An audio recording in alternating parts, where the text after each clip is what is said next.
तो फाइनली तस्वीर आने लगी है भोजपुरी के हिट मशीन खेसारी लाल यादव का। बाबूरे देख खेसरिया चला अंबानी घर।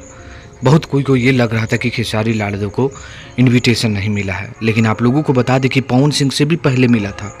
लेकिन हाँ, खेसारी लाल यादव का जो इमेज है कुछ गाने बजाने को लेकर है और काफ़ी डांस को लेकर है, तो इनका एंजॉयमेंट अलग होता है।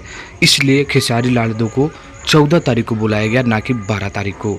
तो बस आप लोग अपना प्यार बनाए रखिए। नए नए तस्वीर, नए नए वीडियो आप लोगों को हमारे वीडियो के माध्यम से आप लोगों को हमेशा दिखाई देगा।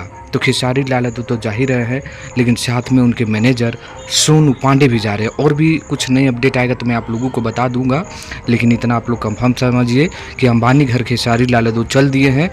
शाम 7 या 8 बजे से कार्यक्रम स्टार्ट होगा, जहां पर खेसारी लाल यादव झूमते हुए और लोगों को झुमाते हुए नजर आएंगे।